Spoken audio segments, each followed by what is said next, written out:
Oh, if there is going to be a peace, then this will have been one of the major strides forward, just as the visit of Sadat to Jerusalem a year ago was so. This will be one of the great strides towards peace if it comes.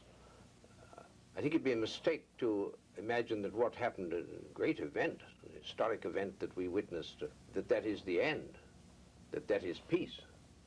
It is not even in the description, it's called a framework for peace. And I don't think those who participated would say this is a total achievement. No, no.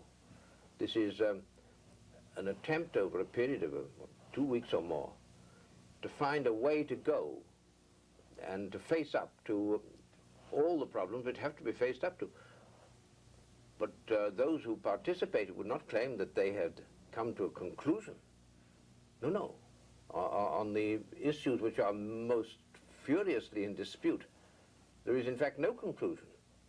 There is a way that it might be handled, and it's going to lead to an enormous amount of dispute and controversy before we can look to anything we can call a final peace. I think we can expect that in regard to relations between Egypt and Israel, it's almost impossible now to imagine that they'll go back into hostility, into conflict, into bloodshed. Not impossible, but at any rate, a great stride there is made. But on the other issues, relations with Jordan, relations with Syria, relations with Saudi Arabia, relations with the Palestinians, there weren't any of them there. They've got to be consulted at least, and some of them will not agree. We already know that some of them will not agree. And there's nothing yet decided about the ultimate future of what we call the West Bank. There's nothing finally decided about the future of the Palestinians.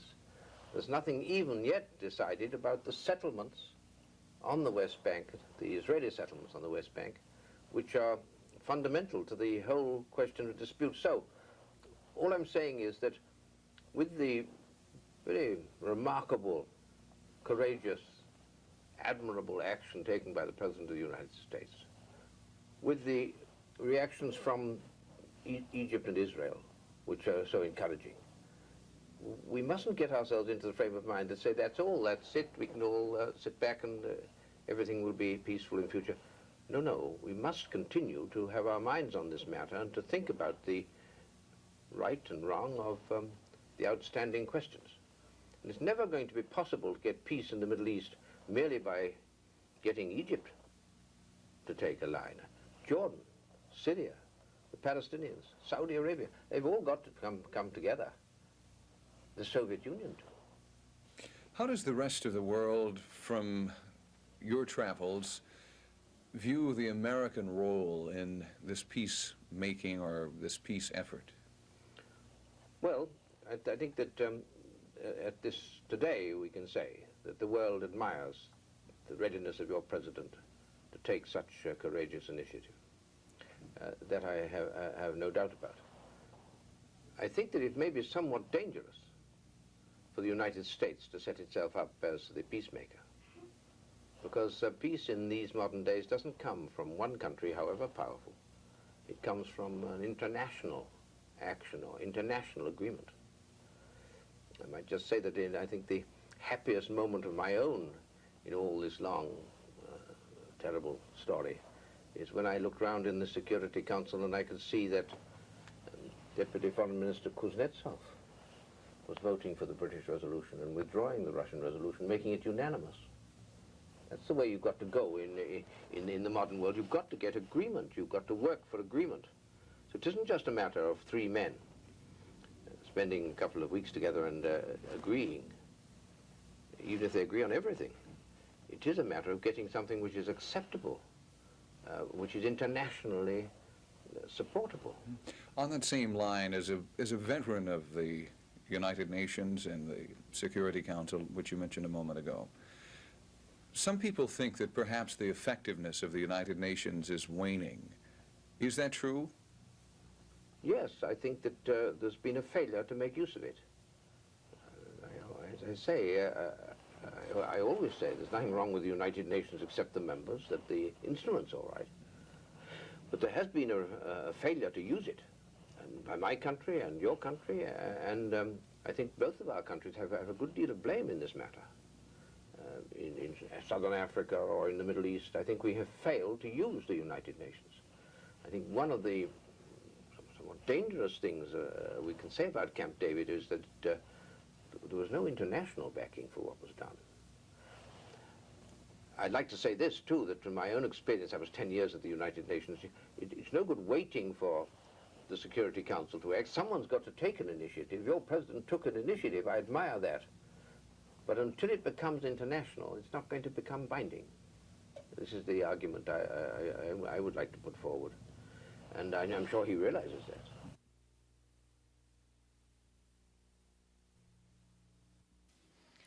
At first glance, this looks like an ordinary garden. Actually, it's anything but ordinary. The boxes are set on stilts and spaced at least 3 feet apart for a purpose. What makes these gardens unique is the people who tend them. They're cared for by mentally retarded residents of the J.S. Tarwater Development Center in Wetumpka. And there are other wheelchair gardens, as they're called, set up at the state's other mental health facilities. Planners say the program is unique to Alabama, perhaps even to the country.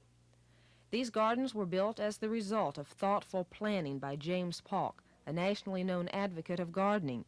He says he built the gardens to aid the mental and physical well-being of the residents by giving them a sense of personal accomplishment. I've been farming and gardening all my life.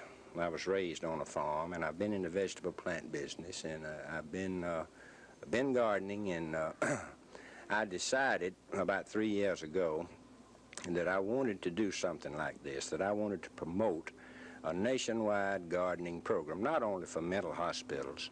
I have taught gardening in schools.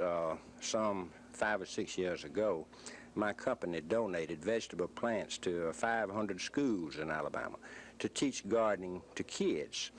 You see, over the last probably 30 years, so many people have moved off of the farms and they have moved into the cities, working in the factories, and the children hadn't had an opportunity to garden. It's a lost art, so to speak. How have the mentally retarded patients reacted to these gardens? Is it something that they've really enjoyed? Very good. I'm well pleased with the program this far. I have worked with mental patients, as I said, in 6 mental hospitals, and they seem to thoroughly enjoy the program. The counselors and the aides enjoy working with the mental patients in this program. Well, do you come out and, in effect, just teach gardening? I mean, do you teach it to the patients, or do you leave them on their own? Yes, I assist. I stay at the garden. I help prepare the garden and stay there until it's planted.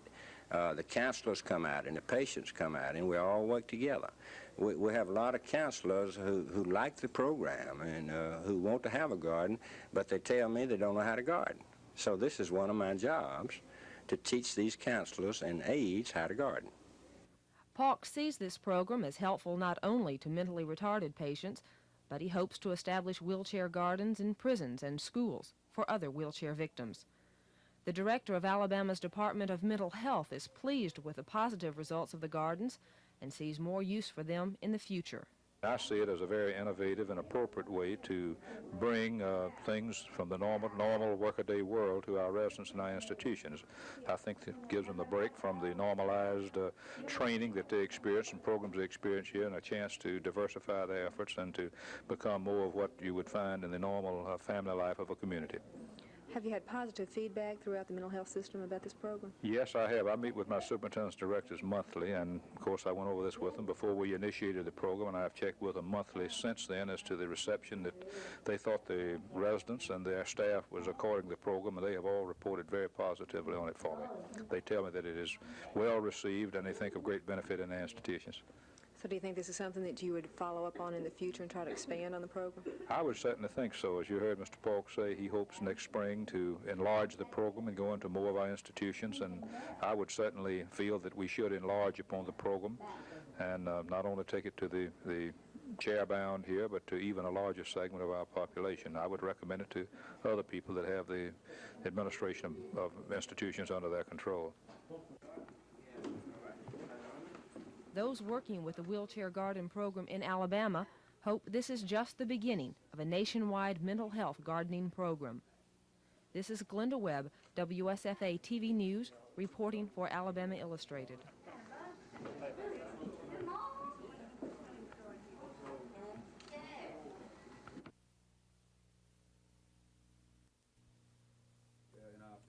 Representatives of the Davis School community reiterated that they are not objecting to the prefabricated classroom units, but to the placement of those units. Meanwhile, the school board attorneys argued that the classrooms were placed in the most educationally feasible location. On September 26, Circuit Court Judge Perry Hooper enjoined or prohibited the school from completing the construction of the buildings on the Cullen Drive side of Davis Elementary School. The judge remanded the building permit back to the Board of Adjustments for another hearing. During today's meeting, board member Dr. John Winston recommended that residents and selected board members form a committee to study the problems and take those recommendations to the Board of Adjustments next week. Ms. Harris, do you feel you and the board will be able to come to some viable solution? Well, Ms. May, I was very satisfied with the decision that was made on the inside, and that now the property owners will be able to meet with some representatives from the Board of Education to see if we can come to some workable solution to the problem at hand.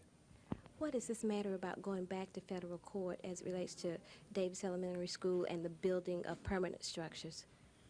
Well, on several different occasions, the rationale has been given that the federal courts would not allow any construction on inner city schools that would somewhat lead to a segregated school. And right now we are exploring some avenues whereby we will be able to work possibly with the biracial committee and asking the biracial committee to take some of the problems at hand under consideration and possibly petition the federal courts that if the board hands are tied in preventing them from making necessary construction adjustments in the inner city schools, then we would ask the biracial committee to work with us in getting the board's hands untied so that they can go ahead and put up permanent structures on the inner city schools. Janet May, WSFA TV News. As of this date, the 29th, in round figures, that'll be a $14 million surplus in the general fund, which may increase a little bit with still intake coming in, and $59 million balance in the Educational Trust Fund. I'm very proud of the fact that we can report the fact that both of the major funds in Alabama state government have surpluses at the end of this fiscal year. But Alabama has never had a decrease. It's had an increase each and every month and each and every year without any new taxes. The only state in the union, with the exception of Texas, that's done that since 1971.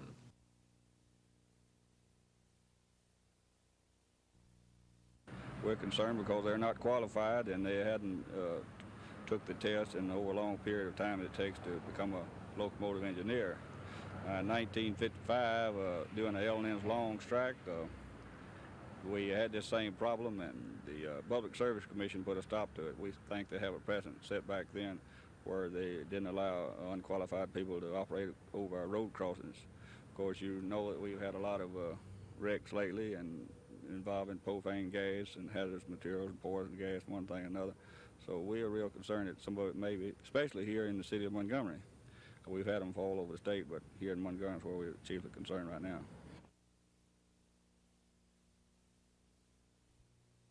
I have the support of Allen forces throughout the state. I have not visited with Mrs. Allen. I sure hope to have her support. This morning, and immediately after my conversation with him, I called on Jim Martin on behalf of the Republican Party to accept the nomination for this Senate seat. And I think now we'll hear from Jim Martin. Thank you, Bill, and I also want to thank George Nichols for paving the way for a campaign. Made the decision to run for the United States Senate.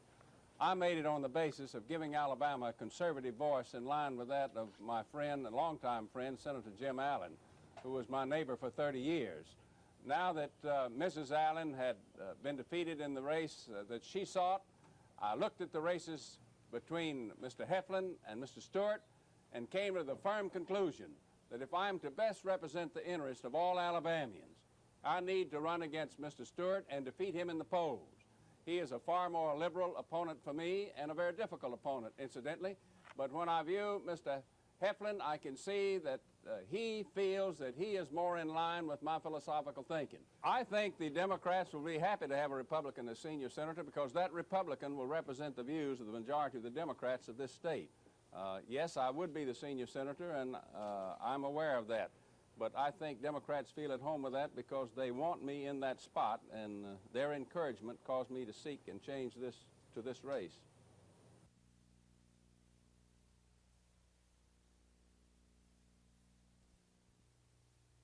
Hunt's meeting with Governor George Wallace was brief. The conversation while our cameras were in the governor's office was just chit-chat.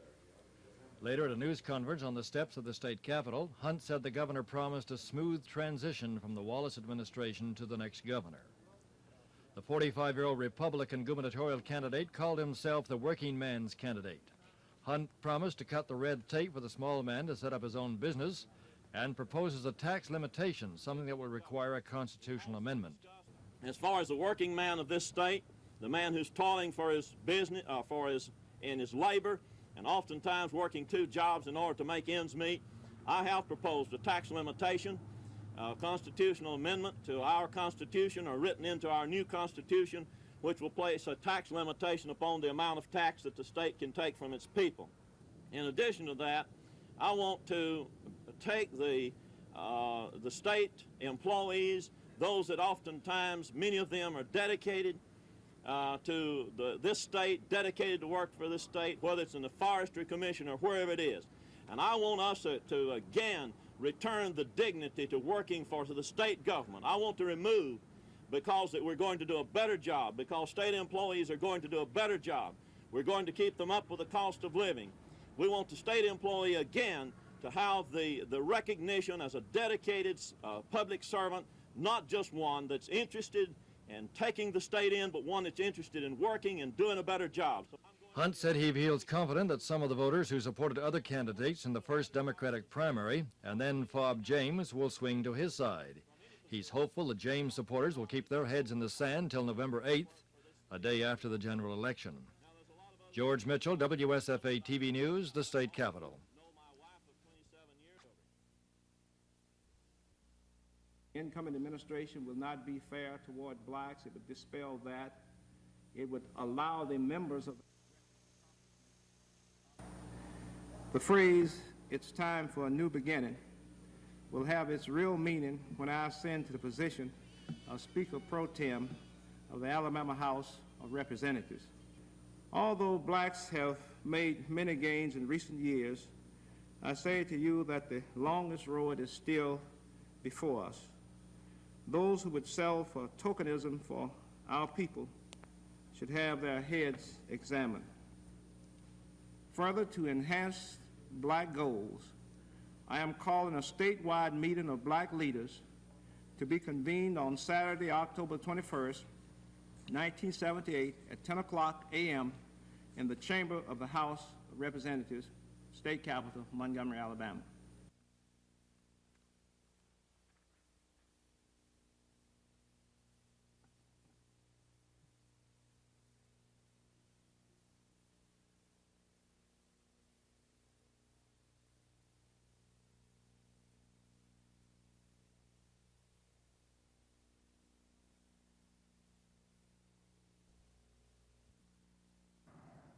Within the next year, 10 officers' quarters will undergo an entire renovation. The office of Congressman Bill Dickinson has announced the acquisition of some $2,411,800 for the project. Bids were opened in September, and the low bidder is the L.B. Sanford Incorporated of Miami. The renovation project will begin this month, 2 or 3 buildings at a time, with the overall completion date set for December of '79. The $2.5 million will be used to provide new closets, air conditioning, carpeting, lowered ceilings, and more. The funds are being extracted from the Air Force's 1979 fiscal funds and are not necessarily funds originally earmarked for renovation. Some other expenditures are for a $225,000 facility study now underway, determining the construction needs for the future of the base, a $221,000 contract for repair, alteration, and maintenance of Building 836, which will house the Community College of the Air Force. The transfer of this community college from Lackland Air Force Base in Texas is expected to be completed in June of next year. Within the near future, bids will be open for the maintenance and repair of Building 500, the base's personnel office, and plans are underway for the transfer of the senior NCO Academy now at Gunner. Over $2 million is expected to be spent on that transfer to be completed in 2 or 3 years. All of the expenditures for renovation and possible expansion of Maxwell's facilities are another indication of the base's future here in Montgomery. Chris Grimshaw, WSFA TV News.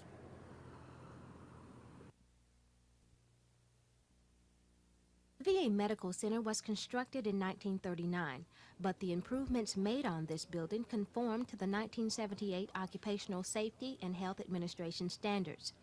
Modifications made on the medical center accommodate all handicapped patients and workers, making life at the facility a little less dependent for those disadvantaged persons. Basically, we've, of course, taken the entrance doors and taken the steps away and put ramps in for the wheelchair access. This door you see right over here, we've put a automatic door there to so people that don't have the facilities open door, they can get in it all right. Throughout the building, we've lowered the water fountains, taken the handles off and put levers on so that people without arms can operate them. We've taken the elevators and put dual controls on, lower controls that wheelchairs can operate, people in wheelchairs can operate. One of the big things we've done on the canteen entrance is to, of course, take a real steep grade we had over there and put a series of ramps where that had less than 7% grade that the wheelchairs could manipulate. We intend in the future to cover that access to the canteen so that patients of all types can have access to the canteen in inclement weather. Now, these modifications that you have made, will they accommodate not only, say, the people that are confined to wheelchairs, but the people who are hard of hearing and the blind and so forth? Yes, we've not as much as we have. Of course, most of our barrier removals have been for the people in wheelchairs and people that have trouble walking, but we have put audible controls in for some of the telephones have been modified so that people hard of hearing can use the telephones and things of that nature. And of course the sign system where that graphic type signs that people that don't understand the language or can't read can see where the bathrooms are and where the facilities they're looking for are. VA Medical Center Director R.M. McCallahan guided members of the Montgomery Area Committee on Employment of the Handicapped through the modified facility, which serves approximately 35 to 40 wheelchair patients and workers daily. Janet May, WSFA TV News.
course there should be. The Democratic Party is a coalition party made up of all segments of our society. We have on our county committee rich people, and we have poor people, we have black people, we have white people, we have young and old, we have professional people, we have school teachers. I don't know what else we could have on our county committee that would better represent the county committee than the county committee we have.